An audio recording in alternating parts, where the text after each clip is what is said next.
নফসের ধোঁকায় পৃথিবীর সর্বপ্রথম হত্যাযজ্ঞ। আসসালামু আলাইকুম বন্ধুরা, আশা করি আপনারা সকলেই ভালো আছেন। আল্লাহ তাআলার আদেশ অমান্য করার পর তিনি হযরত আদম আলাইহিসসালাম ও হাওয়া আলাইহিসসালামকে পৃথিবীতে পাঠিয়ে দেন। পৃথিবীতে আগমনের পর হযরত আদম আলাইহিসসালাম ও হাওয়া আলাইহিসসালামের সন্তান জন্ম হতে লাগল। ধীরে ধীরে মানুষ বাড়তে লাগলো পৃথিবীতে। কিন্তু এখানে দৃশ্যত একটি সীমাবদ্ধতা থেকে গেল। আদম আলাইহিসসালাম ও হাওয়া আলাইহিসসালাম যেহেতু পৃথিবীর প্রথম মানবী, তাই তাদের পরের প্রজন্মে যত সন্তানের জন্ম হবে তারা সকলেই হবে ভাই বোন। শরীয়তের দৃষ্টিকোণ থেকে ভাই বোনের মাঝে কখনো বিয়ে হয় না। সেই হিসেবে এটি হতো পৃথিবীর শেষ মানব প্রজন্ম। এরপর মানবজাতি বিলুপ্ত হয়ে যেত।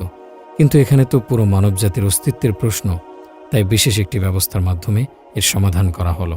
হাওয়া আলাইহিসসালামের গর্ভে তখন সন্তান জন্ম নিত জোড়ায় জোড়ায়। প্রতি জোড়ায় একজন ছেলে আর একজন মেয়ে জন্ম হতো। একই জোড়ার ছেলে ও মেয়ে পরস্পর বিয়ে করতে পারবে না। বিয়ে করতে হলে ভিন্ন জোড়ার কাউকে করতে হবে। কাবিল ও হাবিল ছিল ভিন্ন জোড়ার, তাই তাদের ব্যাপারটি স্বাভাবিক নিয়মেই সমাধান হয়ে যায়। একজন আরেকজনের জোড়ার মেয়েকে বিয়ে করবে। কিন্তু এখানে একটি সমস্যা দেখা দেয়। হাবিলের জোড়ার মেয়েটি তেমন সুন্দরী ছিল না। সেই তুলনায় কাবিলের জোড়ার মেয়েটি ছিল অনেক বেশি সুন্দরী। নিয়ম অনুসারে হাবিল অধিক সুন্দরী মেয়েটিকে পায় আর কাবিল পায় কম সুন্দরী মেয়েটিকে। কিন্তু কাবিল বেঁকে বসে, সে হাবিলের জোড়ার মেয়েটিকে বিয়ে করবে না। যেভাবেই হোক নিজের জোড়ার সুন্দরী মেয়েটিকেই বিয়ে করবে। এমত অবস্থায় পিতা হযরত আদম আলাইহিসসালাম একটি মীমাংসা করলেন। তাদের দুজনকে আল্লাহর নামে কোরবানি দিতে বললেন। যার কোরবানি আল্লাহ গ্রহণ করবেন তার ইচ্ছেই জয়ী হবে। কার কোরবানি গৃহীত হলো আর কার কোরবানি গৃহীত হলো না তা কিভাবে বোঝা যায়? তখনকার কোরবানি এখনকার কোরবানির মতো ছিল না।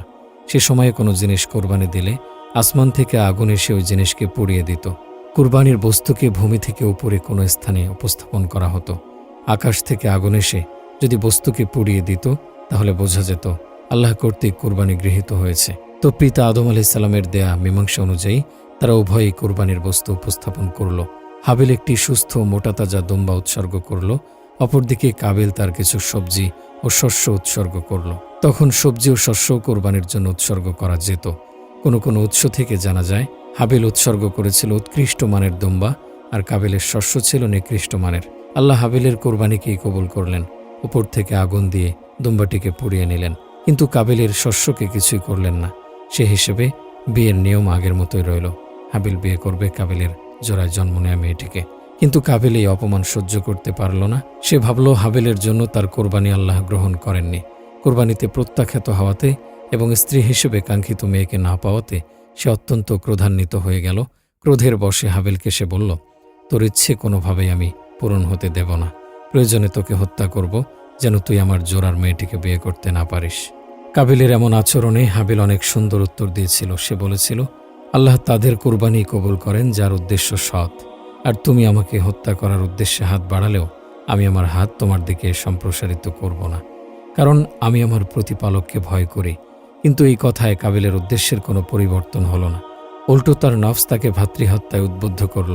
অতঃপর সে তাকে হত্যা করল।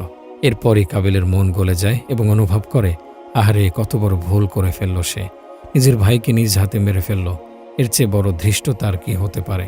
ভেতরে ভেতরে সে অনেক অনুতপ্ত হলো এবং নিজের অপকর্ম কিভাবে ঢাকবে তা নিয়ে চিন্তিত হয়ে পড়ল। তখনও মৃতদেহ সৎকারের ব্যাপারে কোনো নিয়ম তৈরি হয়নি, কারণ এর আগে কোনো মানুষের মৃত্যু ঘটেনি। মৃতদেহটিকে নিয়ে কি করবে এ নিয়ে যখন সে চিন্তায় মগ্ন, তখন দেখল একটি কাক তার ঠোঁট দিয়ে ঠুকরে ঠুকরে একটি গর্ত করল। তারপর সেই গর্তে একটি মৃত কাককে টেনে এনে কবর দিয়ে দিল। এটি দেখে কাবিল ভাবল, তাকেও হয়তো এভাবে কবর দিতে বলা হচ্ছে।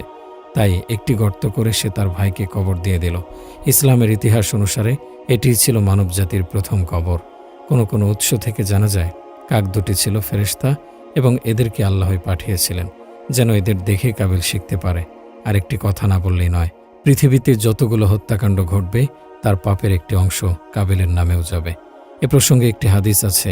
রাসূল সাল্লাল্লাহু আলাইহি সাল্লাম বলেছেন, পৃথিবীতে যখনই অন্যায়ভাবে কোনো হত্যাকাণ্ড সংঘটিত হয় তখন পাপের একটি অংশ অবশ্যই আদমের প্রথম পুত্র কাবিলের উপর পড়ে, কেননা সেই প্রথম ব্যক্তি যে অন্যায় হত্যাকাণ্ডের সূচনা করে। এবার আসি মূল আলোচনায়।